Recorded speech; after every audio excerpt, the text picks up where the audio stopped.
শুভেচ্ছা আমন্ত্রণ দেশ জনপদ লাইভে সঙ্গে আছি আমি লিনি আফরোজ। গ্রেফতার হওয়া সাবেক সমাজ কল্যাণ মন্ত্রী ডাক্তার দীপু মনি ও সাবেক ক্রীড়া উপমন্ত্রী আরিফ খান জয়কে রাখা হয়েছে ডিবি হেফাজতে। এ নিয়ে আরো জানাতে ডিবি কার্যালয় থেকে যুক্ত হচ্ছেন সহকর্মী কায়েস রাহাত। আপনি নিশ্চয়ই শুনছেন, এই যে গ্রেফতার হলো তাদেরকে আসলে কখন নাগাদ আদালতে তোলা হবে এই বিষয়ে কিছু জানতে পেরেছেন কিনা সেটি জানাবেন আমাদের।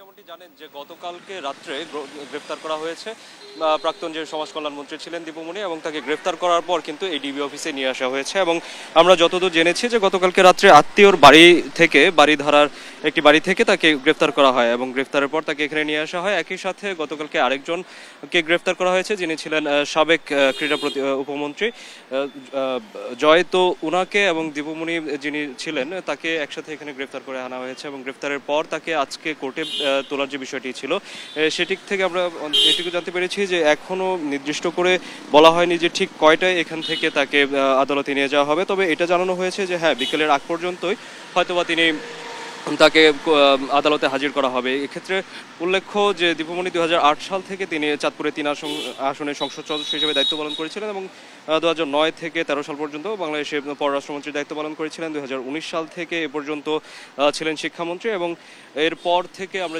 যতটুকু জানি যে শিক্ষামন্ত্রীর পর তিনি সমাজ কল্যাণ মন্ত্রণালয়ে দায়িত্ব পেয়েছিলেন। কিন্তু সেই দায়িত্ব কয়েকদিন যেতে না যেতে সরকারের পতনের পর তাকে এখন গ্রেফতার করা হয়েছে। এবং অন্যদিকে আরেকটি যে সম্পর্ক বিষয়টি আমরা এখানে এসে জানতে পেরেছি সেটি হচ্ছে যে গতকালকে আমরা সোশ্যাল মিডিয়াতেও দেখতে পাচ্ছিলাম যে ওনাকে গ্রেফতার করার পর তার যে স্থানীয় এলাকা চাঁদপুর, সে এলাকায় আমরা দেখেছি যে মিষ্টি বিতরণ বা এই ধরনের কার্যক্রমগুলো করা হচ্ছিল।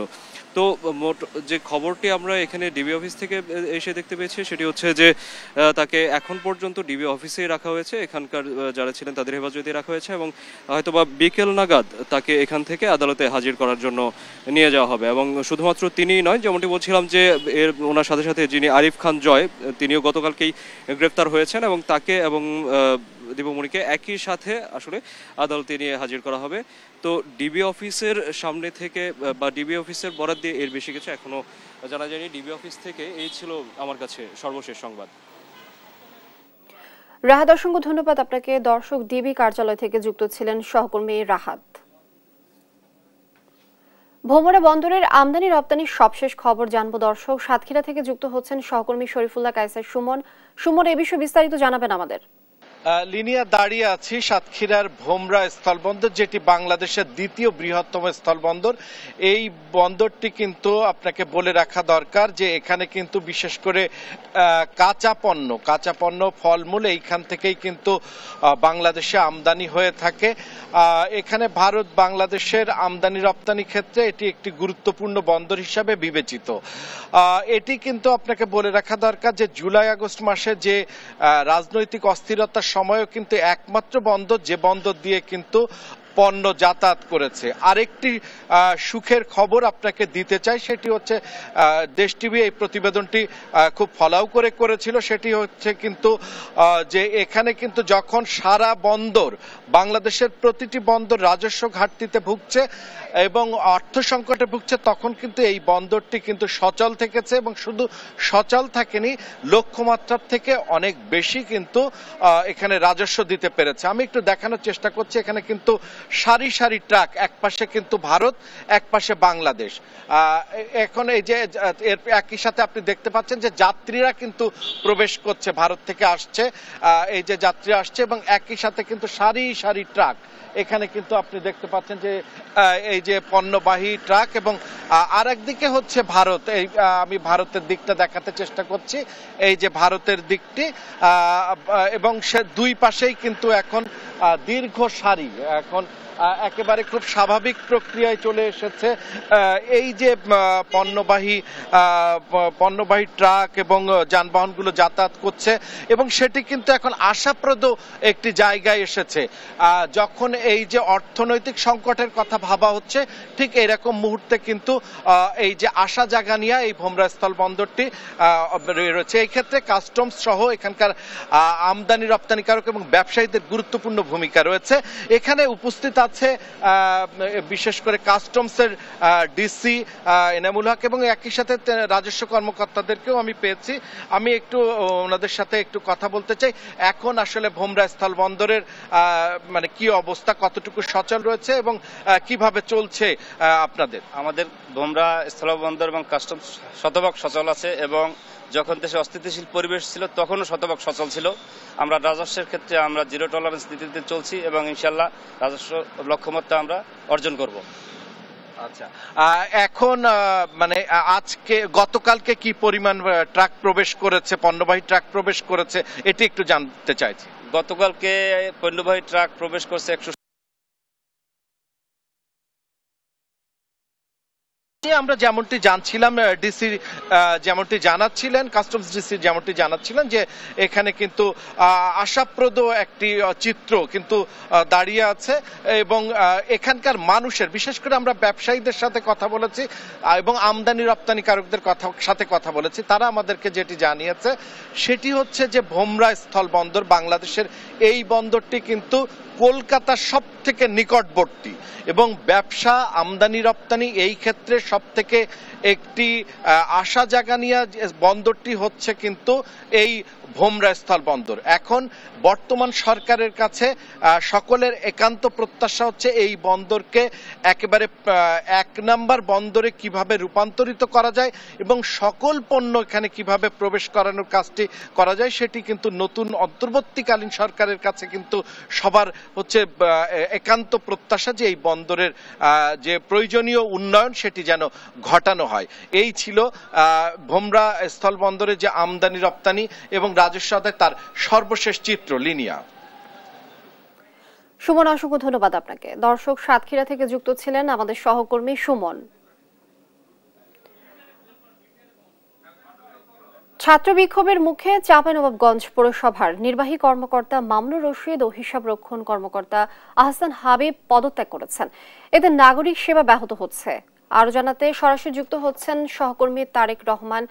তারেক, মানুষ আসলে কি ধরনের সমস্যায় রয়েছে এই বিষয়ে বিস্তারিত জানাবেন। দেখুন, গেল 5 তারিখে হাসিনা স্বৈরাচারী সরকার পদত্যাগের পর থেকে কিন্তু চাঁপাইনবাবগঞ্জ পৌরসভার মেয়র মোখলেসুর রহমান কিন্তু আওয়ামী লীগের একজন নেতা এবং তিনি কিন্তু নির্বাচিত মেয়র ছিলেন। 5 তারিখের পর থেকে কিন্তু চাঁপাইনবাবগঞ্জ পৌরসভায় তিনি আসেননি। তবে যেটি লোকমুখে শুনেছি কি গত পরশুদিন তিনি আধা ঘন্টার জন্য এই পৌরসভায় এসেছিলেন। 5 তারিখের পর থেকে মূলত স্থবির হয়ে পড়েছিল চাঁপাইনবাবগঞ্জ পৌরসভার সার্বিক কার্যক্রম। এখানে সব কোনো কাউন্সিলররা ঠিকঠাক মতো আসতেন না, তারপর মেয়র আসতেন না। মেয়র না আসার কারণে জনগণ সেবা থেকে বঞ্চিত হয়েছেন। আজকে আমরা দেখতে পেয়েছি সকাল থেকে বেশ কিছু লোকজন তাদের নিয়মিত কাজের জন্য এসেছিলেন মেয়রের কাছে, কিন্তু তারা সেই কাজ থেকে বঞ্চিত হয়েছে, তাদেরকে পৌরসভা থেকে ফিরিয়ে দেওয়া হয়েছে। আপনাদেরকে বলে রাখি যে গতকালকে দুর্নীতির অভিযোগে পৌরসভার সচিব এবং কোষাধ্যক্ষকে এখান থেকে ছাত্র জনতার বিক্ষোভের মধ্যে তাদেরকে পদত্যাগ করতে হয়েছে। এক্ষেত্রে প্রশাসক নিয়োগ দেওয়া হয়েছে চাঁপাইনবাবগঞ্জ জেলা প্রশাসকের কার্যালয়ের স্থানীয় সরকার বিভাগের অতিরিক্ত পরিচালক দেবেন্দ্রনাথ ওরাওকে। তিনার কিন্তু আসার কথা রয়েছে, তিনি কিছুক্ষণের মধ্যে আসবেন বলে আমাকে পৌরসভার কর্মচারীরা আমাদেরকে জানিয়েছেন। দর্শক, আপনাদেরকে একটু জানিয়ে রাখি যে পৌরসভার কর্মচারীরা আজকে সকাল থেকে কোনো রকম কাজ কাম করছেন না। তারা কিন্তু তাদের যে নতুন প্রশাসক নিয়োগ দেওয়া হয়েছে সেই প্রশাসক নিয়োগের জন্য তারা কিন্তু সেই প্রশাসককে বরণের জন্য তারা অপেক্ষা করছে। এখানে আমরা কয়েকজন মানুষের সাথে কথা বলেছিলাম, তারা আমাদেরকে জানিয়েছেন যে তারা মেয়রের কাছে এসেছেন বিভিন্ন সুবিধা নেওয়ার জন্য বা তাদের যে প্রবলেম গুলো আছে সেগুলো জানার জন্য। তারা কিন্তু সে সুযোগ সুবিধা না পেয়ে কিন্তু ফিরে গেছেন। এই মুহূর্তে আমাদের সাথে একটু যুক্ত করতে চাই চাঁপাইনবাবগঞ্জ নাগরিক কমিটির সদস্য সচিব জনাব মনিরুজ্জামান মনিরকে। মনির, আপনি একটু বলবেন যে আসলে যে 5 তারিখের পর থেকে দেশে একটা অস্থিতিশীলতা পরিস্থিতি বিরাজ করছিল, সেক্ষেত্রে নাগরিকরা কিন্তু সুযোগ সুবিধা থেকে বঞ্চিত হয়েছে। আজকে নতুন প্রশাসক নিয়োগ দেওয়া হয়েছে, সেই ক্ষেত্রে আপনার প্রত্যাশা কি? আমরা নতুন প্রশাসকের প্রত্যাশা করব পৌরসভার কাছে যেগুলি চাহিদা, এক কথায় বলতে গেলে পানি, পরিষ্কার পরিচ্ছন্ন, ড্রেনেজ ব্যবস্থা, মশা নিধন, স্বাস্থ্যসেবা খাত এবং ব্যবসায়ীদের জন্য ট্রেড লাইসেন্স, অফিস আদালতের সকল কার্যক্রম, সেটি সঠিকভাবে উনি পরিচালনা করবেন এবং নবগঞ্জবাসীর যে টুকটাক দরকার পৌরসভায় থাকে সেগুলোতে উনি স্বচ্ছভাবে দায়িত্ব পালন করবেন অতি দ্রুততার সাথে। এবং দায়িত্বভার গ্রহণ নিয়ে নবগঞ্জবাসী যে 5 তারিখ থেকে যে সেবাগুলো থেকে বঞ্চিত আছে সেই সেবাগুলো উনি নিশ্চিত করবেন। জি, ধন্যবাদ মনির আপনাকে। দর্শক, আমাদের এই যে এখানকার যিনি নাগরিক কমিটির সদস্য সচিব মনির যে বিষয়টি জানাছিলেন, নতুন যে প্রশাসক আসছেন তিনি পৌরবাসীর কথা বিবেচনা করে তিনি যে সকল সমস্যাগুলো আছে তিনি সমাধান করবে। আপনাদেরকে আরেকটি বিষয় জানিয়ে রাখি, গতকাল যে 2 জন কর্মকর্তা পদত্যাগ করেছেন তাদের বিষয়ে আমাদের সাথে স্থানীয় সরকার বিভাগের উপপরিচালক দেবেন্দ্রনাথ ওরাওর সাথে কথা হয়েছিল আর কি, যে সরকারিভাবে তারা কিন্তু এখনো বিষয়টি জানেন না কি যে 2 জন কর্মকর্তা এখান থেকে পদত্যাগ করেছেন। এক্ষেত্রে আমরা দেখতে পাচ্ছি কি কিছুক্ষণের মধ্যেই কিন্তু তার এখানে পৌর ভবনে প্রবেশের কথা রয়েছে। পৌর কর্তৃপক্ষ যারা আছেন তারাও কিন্তু তাকে অপেক্ষা করছেন বরণ করে নেওয়ার জন্য। এই ছিল আমার কাছে চাঁপাইনবাবগঞ্জ পৌরসভার সার্বিক চিত্র। তারেক, অসংখ্য ধন্যবাদ আপনাকে। দর্শক, চাঁপাইনবাবগঞ্জ থেকে তারেক যুক্ত ছিলেন আমাদের সহকর্মী, তিনি জানাচ্ছিলেন বিস্তারিত। ময়মনসিংহ সিটি কর্পোরেশনের প্রশাসকের দায়িত্ব পেয়েছেন বিভাগীয় কমিশনার। নতুন প্রশাসকের কাছে মানুষের প্রত্যাশা নিয়ে বিস্তারিত জানবো। দর্শক, সরাসরি যুক্ত হচ্ছেন সহকর্মী ইলিয়াস আহমেদ। ইলিয়াস, নতুন প্রশাসকের কাছে কতটুকু প্রত্যাশা রয়েছে মানুষের, সবকিছু মিলে জানাবেন আমাদের। বিভাগীয় কমিশনার উম্মে সালমা তানজিয়া গতকাল ময়মনসিংহ সিটি কর্পোরেশনের প্রশাসক হিসেবে তিনি কিন্তু নিয়োগ পেয়েছেন। অর্থাৎ তারপরে আমরা দেখেছি সিটি কর্পোরেশনের কর্মকর্তা কর্মচারীদের মধ্যে যে একটি প্রাণচাঞ্চলতা সেটি কিন্তু ফিরে এসেছে। এবং আজকে সকাল থেকেই আমরা সিটি কর্পোরেশনে ছিলাম এবং সকাল থেকেই সকল ধরনের কর্মকর্তা কর্মচারী যারা আছেন তারা কিন্তু সিটি কর্পোরেশনে আসছেন এবং তারা তাদের স্ব দায়িত্ব বুঝে কিন্তু নিয়েছেন এবং তারা তাদের কর্মে কিন্তু ফিরেছেন। দেখেছি যে বেগম উম্মে সালমা তানজিয়া তিনি কিন্তু প্রশাসক হিসেবে নিয়োগ পাওয়ার পরেই গতকালকে কর্মকর্তা কর্মচারীদের সঙ্গে কিন্তু একটি আলোচনা সভার আয়োজন করেছিলেন এবং সেই সবাই কিন্তু তিনি নির্দেশনা দিয়েছিলেন যে উন্নয়নের দ্বারা অগ্রগতি রাখতে হলে কিন্তু টিম ওয়ার্ক কাজ করতে হবে এবং সেই নির্দেশনা কিন্তু কর্মকর্তা কর্মচারী যারা আছেন তাদের সকলকেই দিয়েছেন। আজকে বিকেলে কিন্তু বিভিন্ন রাজনৈতিক সংগঠনের দলের সঙ্গে কিন্তু তিনি একটি বৈঠকে বসবেন। অর্থাৎ কিভাবে সিটি কর্পোরেশনের উন্নতি ত্বরান্বিত করা যায় সেই লক্ষ্যে কিন্তু নাগরিক সমাজের নেতৃবৃন্দ, বিএনপি, জামাত এবং বৈষম্য বিরোধী ছাত্র আন্দোলনের নেতৃবৃন্দ যারা আছেন তারা কিন্তু তাদের সঙ্গে বসবেন। অর্থাৎ সেই আলোচনার পরপরই কিন্তু তাদের যে পুরোপুরি কার্যক্রম সেটি কিন্তু শুরু করবেন। অর্থাৎ নাগরিক প্রত্যাশা নিয়ে তিনি সাধারণ নাগরিক সমাজের নেতৃবৃন্দ যারা আছেন তাদের সঙ্গে কিন্তু কথা বলবেন। অর্থাৎ আমরা দেখেছি এই বিভাগীয় কমিশনার বেগম উম্মে সালমা তানজিয়া তিনি প্রশাসক হিসেবে নিয়োগ পাওয়ার পরেই কিন্তু তার একটি নেম প্লেট দেওয়া হয়েছে সিটি কর্পোরেশনে। আমরা দেখেছি তার রুমের সামনে সকাল থেকেই কিন্তু অফিস সহকারী যারা আছেন তারা কিন্তু অপেক্ষায় ছিলেন যে উনি আসবেন, সেই লক্ষ্যে কিন্তু তারা অপেক্ষারত ছিলেন। অর্থাৎ বলা যায় যে একটি প্রাণচাঞ্চলতা সেটি কিন্তু আমরা লক্ষ্য করেছি যে ময়মনসিংহ সিটি কর্পোরেশনে ফিরে এসেছে। যদি বিগত কয়েকদিন ধরেই আমরা কিন্তু লক্ষ্য করেছি যে একেবারেই ময়মনসিংহ সিটি কর্পোরেশনের মোটামুটি বলা যায় যে একটি অচল অবস্থা চলছিল এবং আজকে থেকেই সেই কর্মচাঞ্চলতা ফিরে আসায় যারা কর্মকর্তা কর্মচারী আছেন তারা কিন্তু অনেকটাই উচ্ছ্বসিত। আমরা যদি একটু খাদ্য স্যানিটেশন কর্মকর্তা আছেন দীপক মজুমদার, একটু জানতে চাই বিভাগীয় কমিশনার প্রশাসক হিসেবে নিয়োগ পায় আপনাদের মধ্যে আসলে কতটুকু কাজের স্পৃহা বলে কিংবা কর্মচাঞ্চলতা ফিরে এসেছে? ধন্যবাদ। বিভাগীয় কমিশনার মাননীয় কমিশনার উম্মে সালমা মহোদয় গতকালকে আমাদের এখানে যোগদান করেছেন এবং উনি আমাদেরকে নিয়ে মত বিনিময় সভা করেছেন।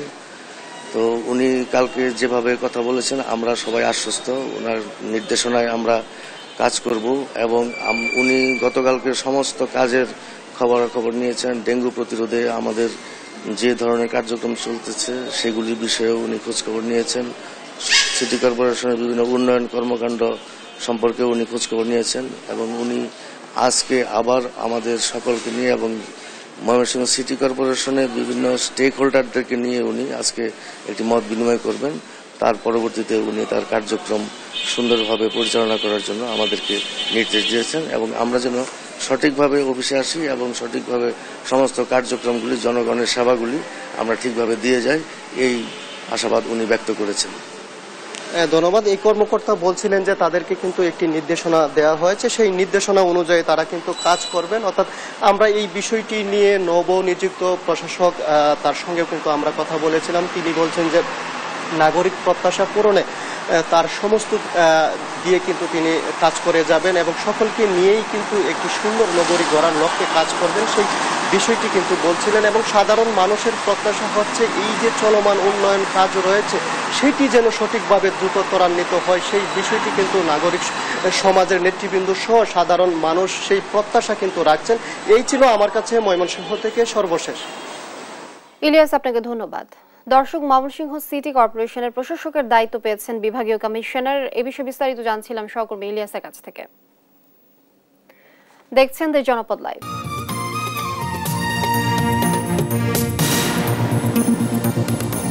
ভারী বৃষ্টিপাতে বিভিন্ন জেলায় জলাবদ্ধতা সৃষ্টি হয়েছে।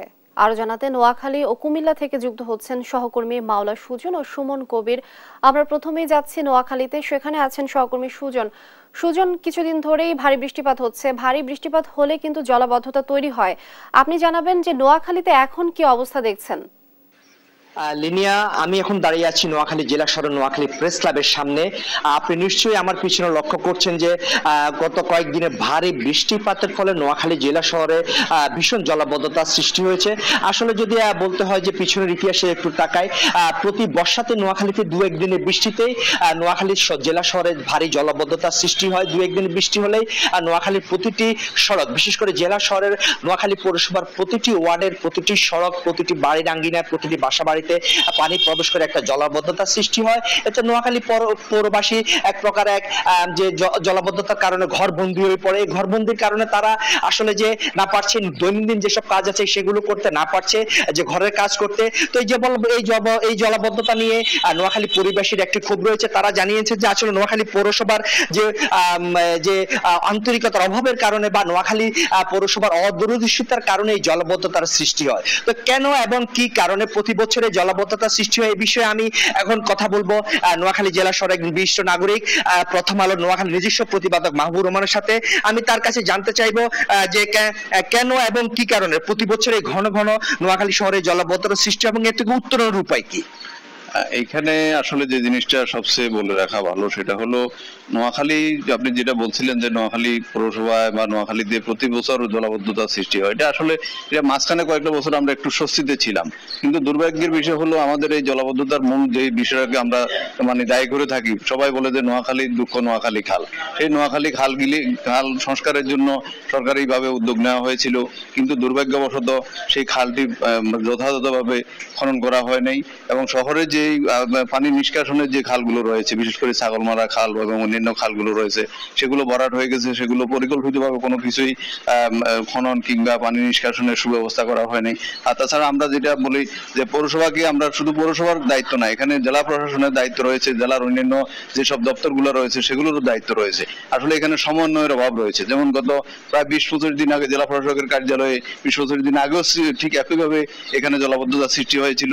সেই জলাবদ্ধতার সময় জেলা প্রশাসকের দপ্তরে একটা বিশেষ বৈঠক হয়েছিল। ওই বৈঠকে সিদ্ধান্ত হয়েছে শহরের একটা বড় একটা ড্রেন, যেটা প্রায় 10 বছরের বেশি সময় ধরে হচ্ছে না, পরিষ্কার করা হচ্ছে না, কিন্তু সেই যে সিদ্ধান্তটা এখন পর্যন্ত বাস্তবায়ন হয় নাই। এই যে আমাদের মূল সমস্যা হলো সিদ্ধান্তগুলো বাস্তবায়ন না হওয়া। আর শহর নিয়ে যারা এখানে ভাবনার কথা, যারা শহরের বিশিষ্ট ব্যক্তি আছে, বিশেষ করে প্রশাসনের লোকেরা আছে, বিভিন্ন দপ্তরের লোকেরা আছে, এরা সঠিকভাবে পরিকল্পনা না করার কারণে এই দুরবস্থা, এবং এই দুরবস্থা আমরা প্রত্যেক বছর করতে হচ্ছে। ধন্যবাদ আপনাকে। আসলে তিনি যেমনটি জানিয়েছেন যে শুধু নোয়াখালী পৌরসভা নয়, এর সাথে যে জেলা প্রশাসন এবং বিভিন্ন দপ্তর রয়েছে সেগুলো সমন্বিত উদ্যোগ নিলেই নোয়াখালী জেলা শহর প্রতি বছর জলাবদ্ধতা থেকে রেহাই পাবে। জেলা আবহাওয়া অফিস সূত্রে জানা গেছে গত 24 ঘন্টায় নোয়াখালীতে 174 মিলিমিটার বৃষ্টি হয়েছে এবং আগামী কয়েকদিন এই ভারী বৃষ্টিপাত অব্যাহত থাকবে বলে জানিয়েছে জেলা আবহাওয়া অধিদপ্তর। এই হচ্ছে নোয়াখালী থেকে জলাবদ্ধতা নিয়ে আমার কাছে সর্বশেষ। আমি এখন চলে যাব কুমিল্লাতে, সেখানে রয়েছেন আমাদের সহকর্মী সুমন। সুমন, কুমিল্লার সর্বশেষ অবস্থা জানাবেন। জি জি মালা সুদূর আপনি যেটা বলছিলেন আমরা বলি আপনাকে জানিয়ে রাখি কুমিল্লা গত 24 ঘন্টা আসলে যে গড় বৃষ্টিপাত হচ্ছে 98.8 মিলিমিটার। যে কুমিল্লা যে আবহাওয়াবিদ ছিল উনি আমাদেরকে জানিয়েছে। তবে একটা জানি কুমিল্লা যে নগর, সে নগর আসলে আমি দেখছি আধুনিক নগর আসলে গড়ে ওঠেনি এখন পর্যন্ত। কেন বললাম, এখানে নগরের প্রায় 27টি ওয়ার্ড যেখানে আমরা দেখেছি নগর জলাবদ্ধতা সৃষ্টি হয়েছে, এবং সেই জলাবদ্ধতার কারণে যদি বলতে হয় মানুষের ভোগান্তির জন্য শেষ নাই। আপনার একটা বিষয় জানে কি, নগরের বাজেট হয়, উন্নয়ন বাজেট হয়, নগরের পরিকল্পনাবিদ আসলে বাজেটও দেয় সবকিছু, কিন্তু পরিকল্পনা অনুযায়ী কোনো ধরনের বাস্তবায়ন আমরা দেখতে পাইনি। নগরের প্রতিটি এলাকায় আসলে যে নগরের জলাবদ্ধতা সৃষ্টি হয়েছে, আপনার ড্রেনেজ ব্যবস্থা আসলে মানুষের জনগণ বলছে আমাদেরকে ভোগান্তি যে সরকারে আসুক আমাদেরকে যেন এই ভোগান্তি শেষ নেই আমাদের। তবে একটু জানেন কি, কুমিল্লা নগরের প্রতিটি এলাকায় আমি দেখেছি যে আপনার যে নগরের যে সাধারণ জনগণ রয়েছেন তারা বলছেন আমাদের জন্য ভোগান্তি কোনো শেষ নেই। আমরা একটু জানি নাকি আসলে আপনারা তো এই নগরে বসবাস করছেন, আসলে এই যে জলাবদ্ধতা এই বিষয়টা আমরা কিভাবে দেখছেন এবং কাজ হয় কিনা ড্রেনেজ ব্যবস্থা? জি না, এটা কাজ হয় না, কিন্তু যদি স্ল্যাব গুলা উঠাইয়া যদি ক্লিয়ার করে দেয় তাহলে ইনশাল্লাহ পানিগুলা সব ক্লিয়ার হয়ে যাবে। অনেক স্ল্যাবের মাঝে মাঝে বাধা আছে, বাধা সৃষ্টি হয়, এই কারণে বাধাগুলা ছুটাই দিলে ইনশাল্লাহ পুরা পানিটা। যেটা বলছেন অতি ভারী বৃষ্টিপাত হলে আসলে নগরে জলাবদ্ধতা দেখা দেয়। আপনার দেখেছি প্রতিটি নগরের 27টি ওয়ার্ডে প্রায়, আমি যদি বলি কুমিল্লা মেডিকেল হসপিটাল আমরা দেখেছি পর্যাপ্ত পানি হয়ে যাওয়া এবং রোগীদের আসলে সেবা কার্যক্রম ব্যাহত হচ্ছে। সেই দিক থেকে বলি কুমিল্লার যে সদর হসপিটালে পানি ঢুকেছে এবং সেখানে যেখানে ওষুধ রাখা হয় সেখানেও আসলে আমরা দেখেছি ওষুধ যারা দায়িত্বে রয়েছে তারা বলছেন যে কোনো সময় আসলে ওষুধের রক্ষণাবেক্ষণ করার মতো যে পরিবেশ তারা সদর হসপিটালও নেই। সবকিছু মিলিয়ে বলা যায় নগরের এমন কোনো পয়েন্ট নেই। শিক্ষা বোর্ড পানির নিচে, কুমিল্লা স্টেডিয়াম মার্কেট দেখছি পানির নিচে রয়েছে। আপনার যে নগরে যে মূল যে এলাকা রয়েছে কান্দিরপাড় থেকে শুরু করে রাজগঞ্জ, চকবাজার, মোড় সবকিছু মিলে রানীবাজার সবকিছু মিলিয়ে আসলে বলা যায় নগরের জলাবদ্ধতা শেষ নেই। আসলে এই ছিল কুমিল্লার জনগণের যে দাবি যে অতি সত্বরে এই পরিস্থিতি থেকে তারা উত্তরায়, তারা সেই জন্য তারা নগরবাসীর কাছে, তারা নগরের যে কুচিত মেয়র ছিলেন এখন তারা দায়িত্ব পালন করেন, তার কাছে দাবি হচ্ছে নগরের জলাবদ্ধতা নিরসন হয় অতি তাড়াতাড়ি। এই ছিল কুমিল্লা থেকে সর্বশেষ লিনিয়া। অসংখ্য ধন্যবাদ আপনাদের দুজনকে আমাদের সঙ্গে যুক্ত হবার জন্য। দর্শক, ভারী বৃষ্টিপাতে বিভিন্ন জেলায় জলাবদ্ধতা সৃষ্টি হয়েছে, এই বিষয়ে বিস্তারিত জানাচ্ছিলেন আমাদের সহকর্মীরা। দেখছেন দেশ জনপদ লাইভ।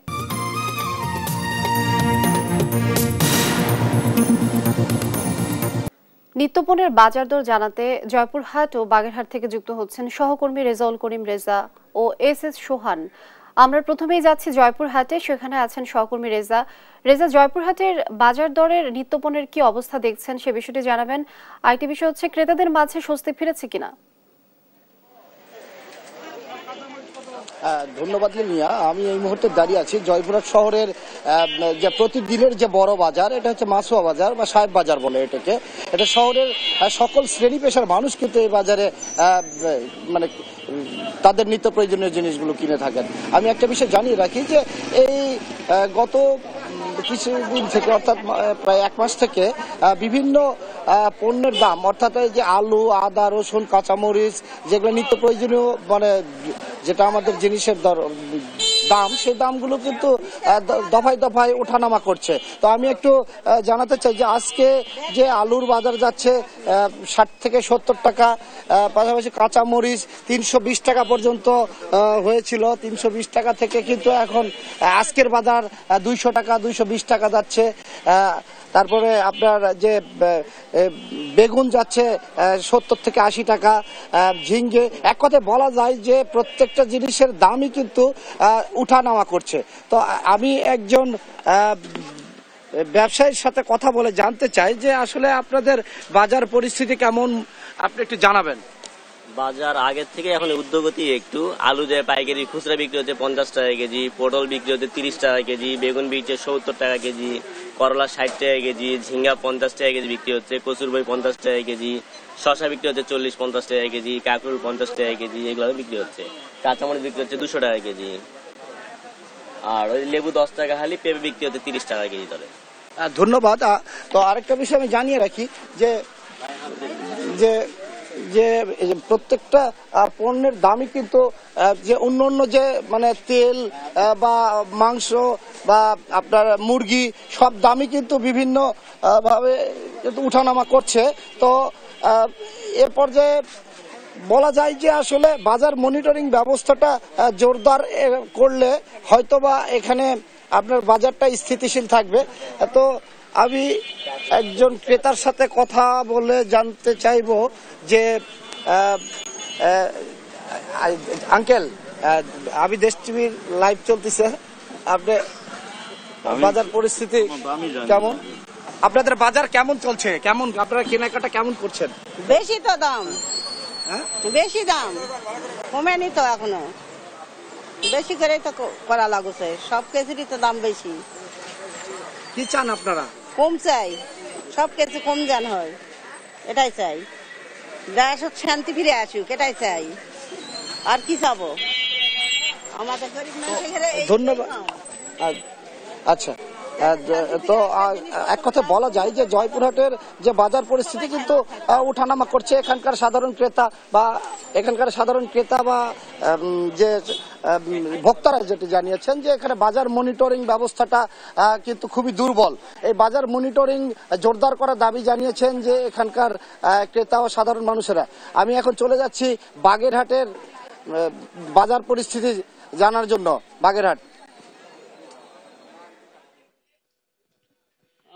বাগেরহাটের বিভিন্ন বাজারে কিন্তু সবজি এবং মাছের সরবরাহ বেড়েছে।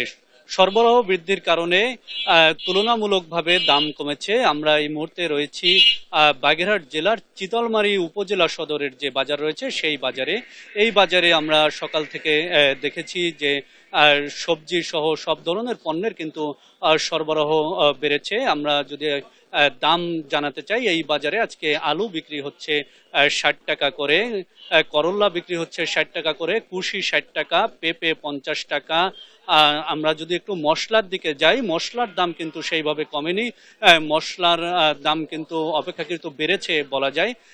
আজকের বাজারে আদা বিক্রি হচ্ছে 400 টাকা কেজি দরে, পেঁয়াজ বিক্রি হচ্ছে 110 টাকা, রসুন 200 টাকা। আমরা যদি আপনাকে কাঁচামরিচের দাম বলি, এই মুহূর্তে সব থেকে বেশি দাম রয়েছে কাঁচামরিচের। কাঁচামরিচ বিক্রি হচ্ছে 280 টাকা করে। এছাড়া বাগেরহাটে বিভিন্ন বাজারে কিন্তু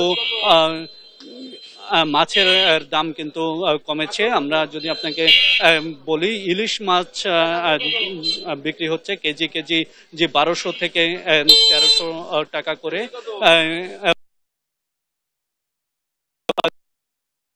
রুই, কাতল, সিলভার কাপ, গ্রাস কাপ, এইসব মাছেরও কিন্তু দাম কমেছে। এসব মাছ কয়েকদিন আগেও 300 টাকা করে কেজি দরে বিক্রি হতো, বর্তমানে এগুলো 220 থেকে 250 টাকা পর্যন্ত কেজি দরে বিক্রি হচ্ছে। অন্যদিকে বাগেরহাটে কিন্তু চালের দাম বৃদ্ধি পেয়েছে। বাগেরহাটে আমরা যদি আপনাকে বলি যে মোটা যে চাল, স্বর্ণা বুলেট যে চালটি বেশিরভাগ মানুষ খেয়ে থাকে, সেই চাল কিন্তু 42 থেকে 45 টাকা ছিল, কিন্তু আজকের বাজারে কিন্তু সেই চাল 47 থেকে 48 টাকা বিক্রি হচ্ছে। এছাড়া চিকন যে চাল রয়েছে 28 বা মিনিকেট, সেই চাল কিন্তু 59 থেকে 90 টাকা পর্যন্ত বিক্রি হচ্ছে আমরা দেখেছি। তবে এই যে বাজার দরে ক্রেতারা কিন্তু খুবই বিরক্ত। তাদের দাবি যে সরকার পরিবর্তন হয়েছে, এই সাথে সাথে দ্রব্যমূল্যের দাম নিয়ন্ত্রণ করা হোক। এই নিয়ন্ত্রণে ভোক্তা অধিকারের পাশাপাশি জেলা প্রশাসন সহ অন্য যারা রয়েছেন তাদেরকে কিন্তু মনিটরিং এর দাবি জানিয়েছেন স্থানীয়রা। বাগেরহাটের চিতলমারী বাজার থেকে এই ছিল আমার কাছে বাজার দরের সর্বশেষ খবর। লিনিয়া, অসংখ্য ধন্যবাদ আপনাদের দুজনকেই আমাদের সঙ্গে যুক্ত হবার জন্য। দর্শক, নিত্যপণ্যের বাজার দর সম্পর্কে জানছিলাম আমাদের সহকর্মীদের কাছ থেকে। দেখছেন দি জনপদ লাইভ।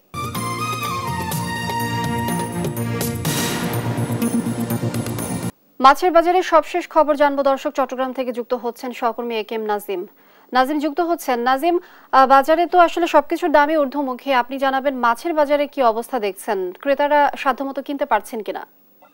যেমনটা বলছেন, মাছের বাজারে আসলে মাছের দাম, কিছু কিছু মাছের দাম আসলে কমেছে, আবার কিছু কিছু মাছের দাম বেড়েছে বলে আমরা এখানে জেনেছি। কারণ এখন সামুদ্রিক মাছের পর্যাপ্ত সরবরাহ হচ্ছে, তারপরেও সামুদ্রিক কিছু কিছু মাছের দাম বাড়তি বা বেশি বলে এখানকার ব্যবসায়ীরা বলছেন। পাশাপাশি দেশি যেসব মাছ রয়েছে সেগুলোরও দাম মোটামুটি হাতের নাগালে। এখানে তেলাপিয়া মাছ বিক্রি হচ্ছে আপনার 220 থেকে 250 টাকা, রুই মাছ, কাতাল মাছ, মৃগেল মাছ এইসব মাছ বিক্রি হচ্ছে 300 থেকে 350 টাকা, আবার মানবেদে 400 টাকা। কিন্তু এখানকার ব্যবসায়ীরা বলছেন সেগুলো গত সপ্তাহে বা তার আগে এইসব মাছগুলো 400 টাকা 450 টাকার উপর ছিল, কিন্তু এই সপ্তাহে এসে সেটি 100 টাকা কমেছে। কিন্তু সাধারণ যারা ভোক্তারা রয়েছেন তারা বলছেন মাছের দাম কোনোভাবেই কমেনি, কারণ 180 থেকে 200 টাকার যে মাছ সেগুলো এখন 200 থেকে 250 টাকা পর্যন্ত বিক্রি হচ্ছে। পাশাপাশি সামুদ্রিক যেসব মাছ রয়েছে সবগুলো মাছই আসলে কিছু কিছু মাছের ঊর্ধ্বমুখী, কারণ আমরা এখানে এসে দেখেছি সামুদ্রিক যেসব মাছ রয়েছে আপনার সুরমা, কোরাল সহ অন্যান্য মাছগুলো আসলে 800 থেকে 1000 টাকা কেজি ধরে এখানকার ব্যবসায়ীরা বিক্রি করছেন।